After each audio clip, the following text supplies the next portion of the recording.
Today's video is sponsored by Hit Point Press. Don't miss out on the sale.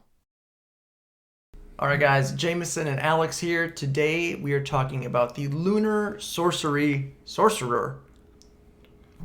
I don't know why, but that's what it's called. And this is from Dragonlance, which is the first official subclass we've done in a very long time.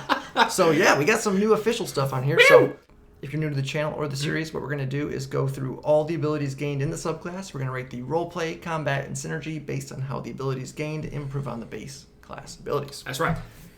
Don't forget to like, comment, and subscribe to be entered in our D&D Beyond Sourcebook bundle. Ooh, that's the big one. And it's so much stuff. So much stuff. So make sure you check out that, do all those things, get entered, that out of the way. Let's get right into it. We're going to start off by breaking the mold of sorcerer problems and immediately attack sorcerer's biggest weakness. Just spells. No, obviously. They can do all the kinds of cool things, sorcery points and shenanigans, but they only know like 4 things. It's like warlocks only have 4 spell slots, really it's 2 and then 3. Sorcerers only get to know so many spells to cast. This one's going to give you some different spells, but it plays off the phases of the moon. There are full moon spells, new moon spells, and crescent moon spells. Instead of having to read off 15 spells and hyperspeed. Yes. Ta-da! There they are. On screen. So, it also specifies whenever you finish a long rest, you do choose which lunar phase manifests its power. So you don't have to wait for like the calendar to roll around in game before it controls which one you're in. You pick at the end of Earth when you finish a long rest. And then, while in the chosen phase, you can cast one first-level spell associated with that phase without expending a spell slot once per long rest. So, if you're in the full moon phase, for example, you can cast Shield once a day without expending a spell slot. Yep. Great. And I will say, too, one note on here, too, is because the Unearthed Arcana did change. So, the biggest change with it, the biggest change overall for everything was they changed the actual schools of magic for each of the phases. Yes, they did. So, like, Evocation is not on here anymore. Yep. Conjuration is not on here anymore, which we'll get to here in just a minute for the actual schools. Yeah. But which is a huge change. Also, this one first-level spell, you could cast each of the spells per day. Which is so you basically get 5 free spell slots of up to level 5. Yeah, which you're getting a 1, a 2, a 3, a 4, and a 5 extra. So I don't know whether that was intended or not. It was just maybe could have been poor wording, and they just clarified it, and they wanted to still keep the feel of that, getting a free spell slot, but not give you all of them. So that's really the biggest change. There's a few small tweaks here and there, which I'll try to mention, but that's the biggest thing. One, yeah, absolutely. Also, at level 1, we do have Moonfire, which lets you learn the Sacred Flame cantrip if you don't already have it. Doesn't count against the number of sorcery cantrips or sorcerer cantrips that you know. That's a wonderful little suffix into that word. Don't mess you up. When you cast a spell, you can target 1 creature as normal or target 2 creatures within range that are within 5 feet of each other. So if there are 2 people, right next to each other, you can kind of splash it onto 2 people. Right. Take it when it happens. Yeah, why not? It's one of those things we complain about. It's like it's not going to happen all that much most of the time, but it's free. It's free. It doesn't cost you anything. If it does pop, it does give you a way you can kind of free twin spell a cantrip, basically. Right. So where it starts getting a little bit more detailed is at level 6.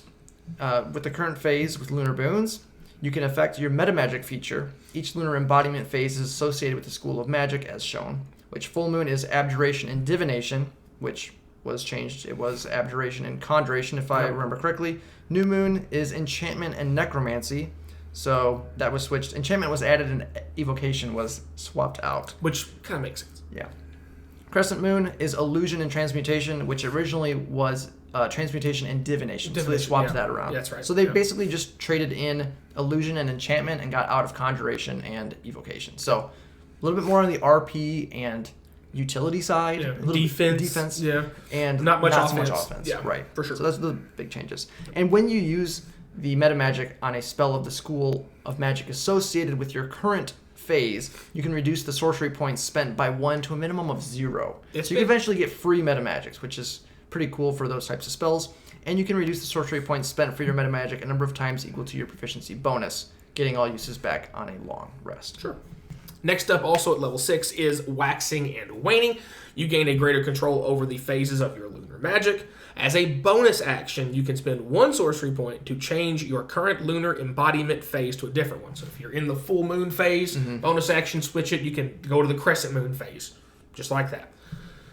You can also cast one first level spell from each of the lunar phases once per day. So instead of just one of them, you can now do each one of the level 1 spells you get from the phases once per day for free. So just buffing that base mechanic. Right. Level 14, we have Lunar Empowerment. While you're in Lunar Embodiment phase, you also gain the following benefits. Full Moon, you get as a bonus action to shed bright light in a 10-foot radius and dim light for an additional 10 feet, or to douse the light. In addition, you and creatures of your choice have advantage on intelligence, investigation, and wisdom perception checks while within the bright light you shed. With New Moon, you have advantage on dexterity stealth checks. In addition, while you are entirely in darkness, attack rolls have disadvantage against you. That's one little tweak. It was in the UA dim or it was dark. dim light or now darkness. Now it's only darkness, so you have to be completely in darkness, which is a little bit of a nerf. And then Crescent Moon on here as well is you have resistance to necrotic and radiant damage. And actually, I missed too. The full moon originally was advantage on saving throws. I believe not the not the two ability checks, which is a huge change. That's way more RP, obviously. Finally, our capstone is Lunar Phenomenon. As a bonus action, you can tap into a special power of your current lunar embodiment phase. Alternatively, as part of the bonus action you take to change the lunar phase. So it's same bonus action. If you decide to change it, I'm just do the one, and then the next turn reactivate it with the same bonus action. All in one if you want to. Right. You can immediately use the power of the lunar phase you are entering. So if you do switch it, you're not popping one and then switching. If you're going to use it all as part of the same bonus action, you're going to switch and activate that one as part of the transition. If you go to full moon, you radiate moonlight for a moment. Each creature of your choice within 30 feet of you must succeed on a Constitution saving throw against your spell save DC or be blinded until the end of its next turn. In addition, one creature of your choice in that area regains 3d8 hit points. So, all right, a little bit of healing. Yeah, CC and healing. Next up is New Moon. You momentarily emanate gloom instead of moonlight. Each creature of your choice within 30 feet of you must succeed on a dexterity saving throw against your spell save DC, or take 3d10 necrotic damage and have its speed reduced to 0 until the end of its next turn.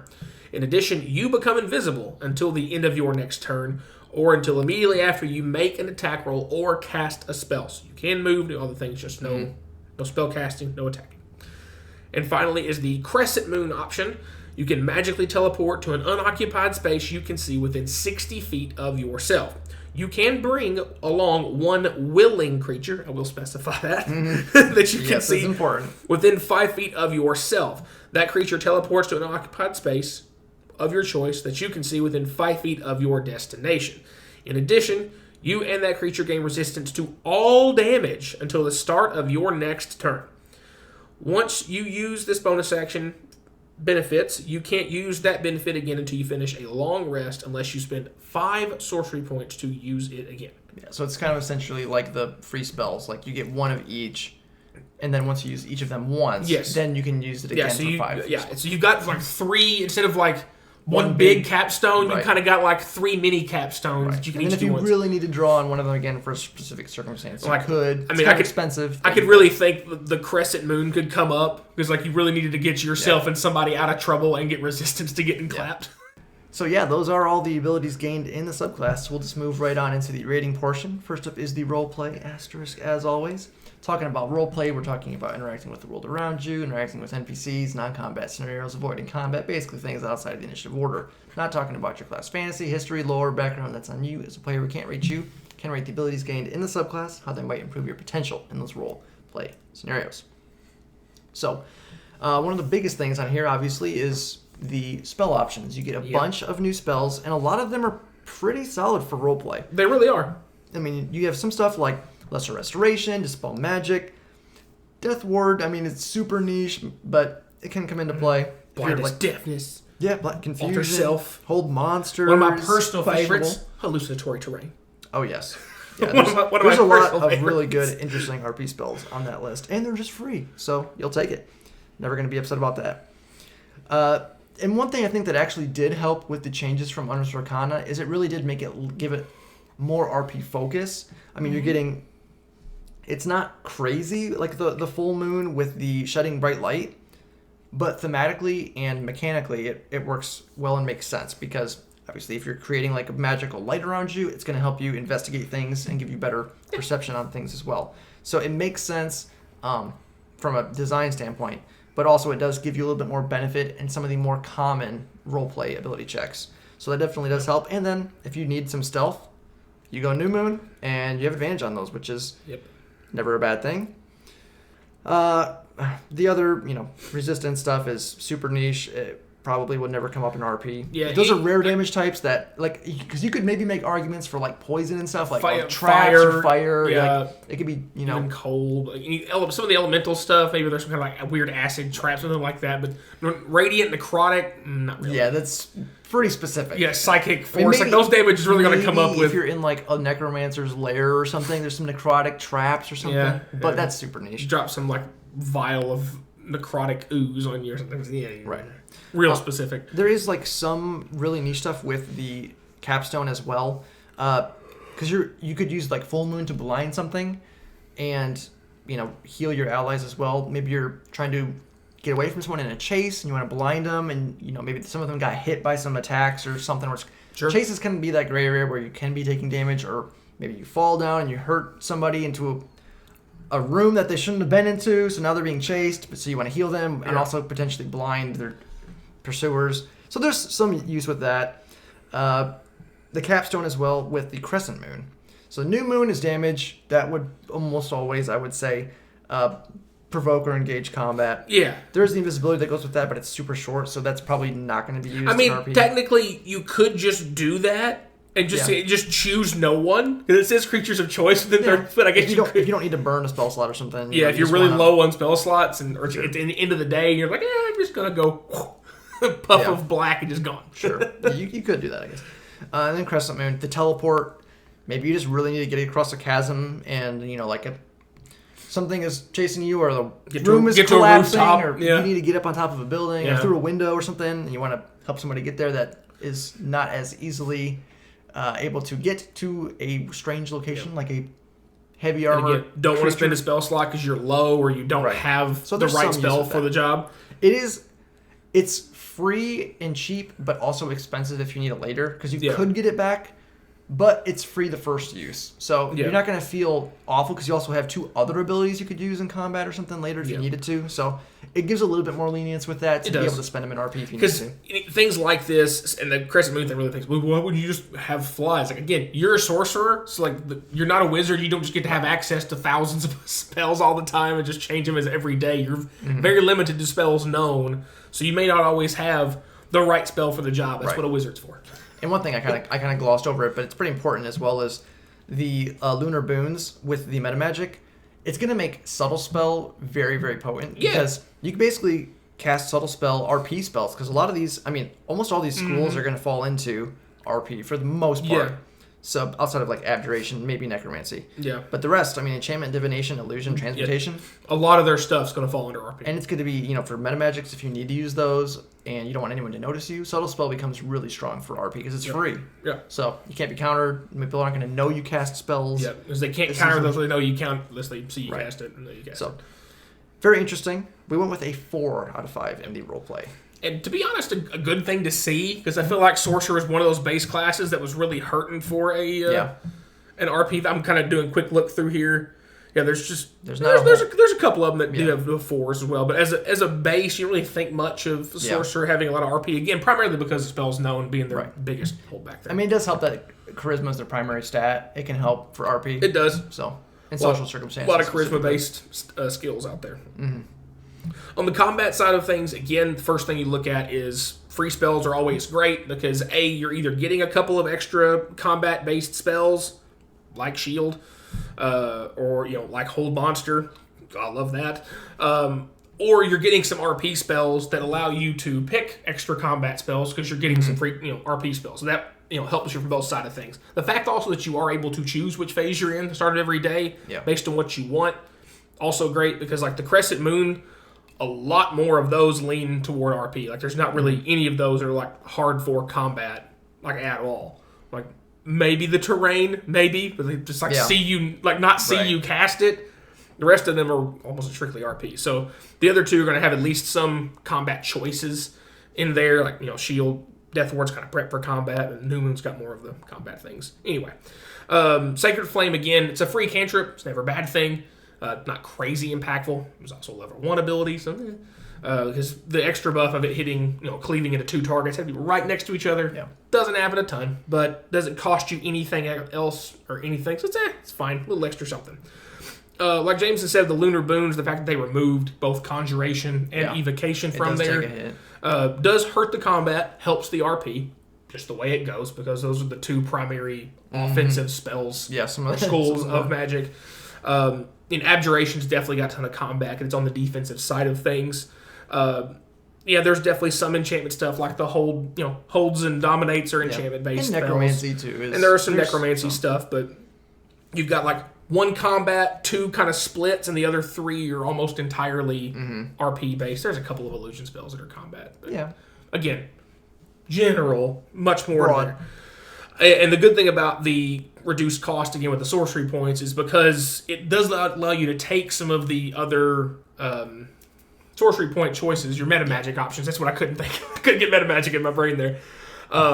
It lets you take some of the ones that maybe you wouldn't otherwise. You're just like, I don't know how I feel about taking this as my few choices. Well, now if it can be even cheaper, a la subtle spell, does give you some extra options there, and you would feel free to use it, knowing that you would still be able to keep a higher percentage of your points for actual combat use or regaining more spell slots, because it's all going to be cheaper thanks to that. 6, just giving you the chance to swap phases as a bonus action.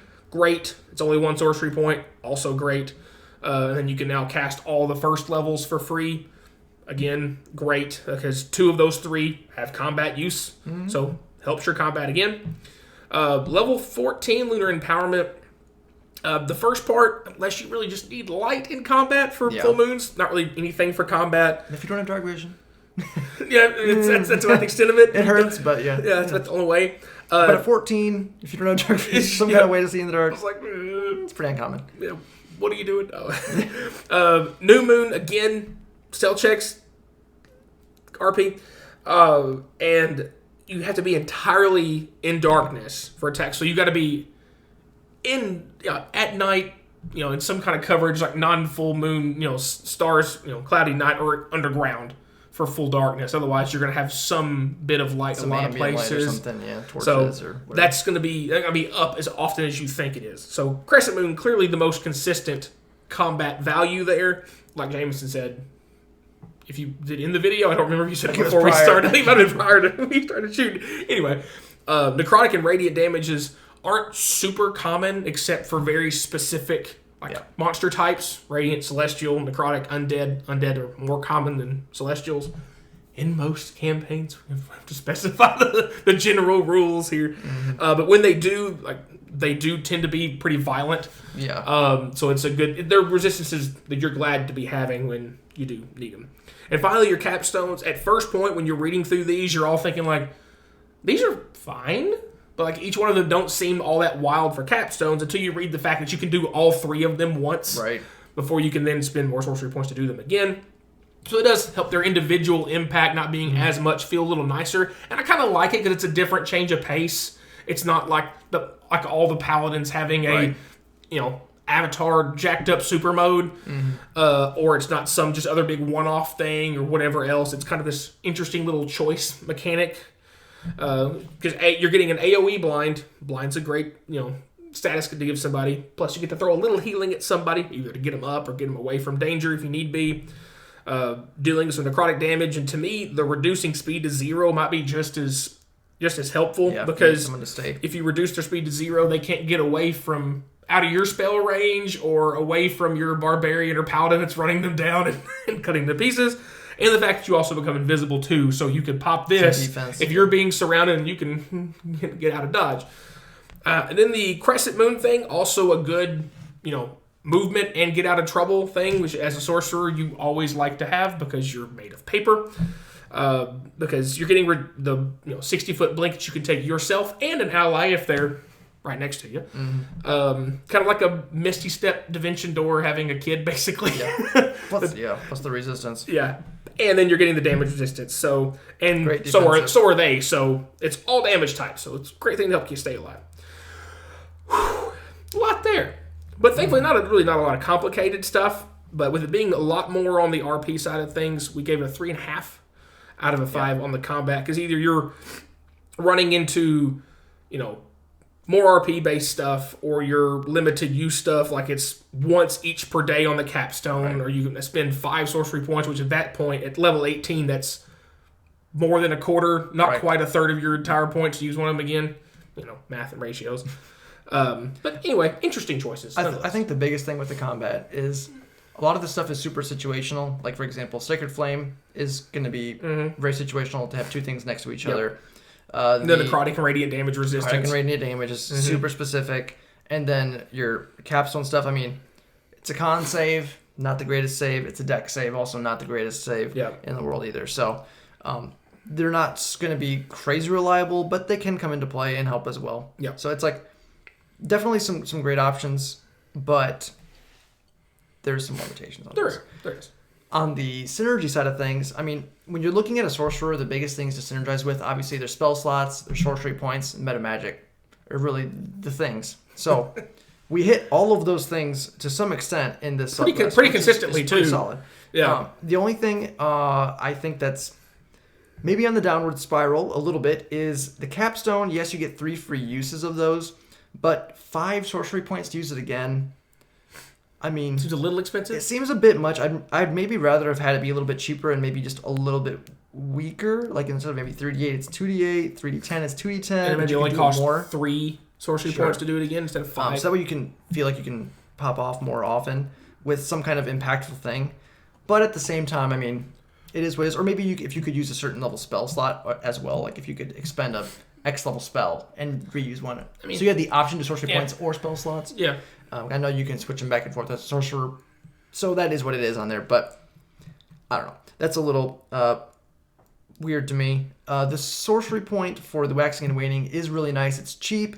Yeah. The free sorcery point usage is actually something that kind of goes against what I just said about the capstone, is because if you're actually using spells often that are in the school, like if you're lining up your spell usage with the phase you're in, you're going to save a lot of spell slots potentially. Yeah. The only thing is a lot of those spells, they're going to fall into you have very few options that you're going to be able to do, like effective twin spells or, heightened spells or quicken spells. Yeah. It's like a lot of the RP based stuff won't have a lot of uses there. It's like a lot of subtle stuff, and extended spell would be more commonly used for things like that. So if you don't want to lean into that, that could create a challenge of overall effectiveness. But overall, I mean, looking at it, you do get a lot of free spells, which is very helpful. The number one thing to address with base sorcerer is just more options. I think overall, this is a very synergistic subclass. Yes. And barring all of the small caveats, we gave it a 4 out of 5. Yeah. It's still pretty potent. If we've said more negative for something we've scored this at a 4. It does touch on all of the points for synergy. Yep. It's just, and outside of the capstone, everything else is either cheap, like 1 sorcery point to do, or even reduces sorcery points. It's like that's a negative cost, right? Because it makes it even more cheaper. So that's offsetting some of the other stuff, because everything else, even its limited use, doesn't cost you much to be able to do. I think the biggest thing keeping it at that score is some of the stuff isn't super potent. Yeah. So like when you do it, like if you need to switch schools, you might switch for, the full moon ability for the capstone, but you really don't care or don't want the bright light that comes along with it as well. Right. So there's maybe a little bit of awkwardness that could fall into that, where it's like you want one effect but not the other. Yeah. This is true. Or maybe you're hiding with a new moon with a stealth check or something, and then you switch, and now you did an AoE explosion. Yeah, you're invisible, so it maybe lines up a little bit better. Yeah. But there's just that potential kind of awkwardness that could come into play with that as well. But that's going to be it for this one, guys. So if you enjoyed the video, don't forget to like, subscribe, hit the bell notifications so you know when all of our new videos are coming out. Yeah. Check out our sponsors in the link down below. Please do. And as always, guys, thanks for watching. Black Friday has come early to Hit Point Press. Enjoy site-wide discounts and tons of new products ready to go for the holiday season. Humblewood, animated spells, Griffin's Saddlebag, the Deck of Many, miniature STLs, and more. Don't miss out. While you're checking everything out, make sure to pick up Fablemaker, the new Series 2 animated spells, and try out a free download of the Shift Quick Start Beta, a brand new RPG system in development. Use the code BF2022 at checkout to get an additional 5% off orders over $50. Shop the sale at hitpointpress.com.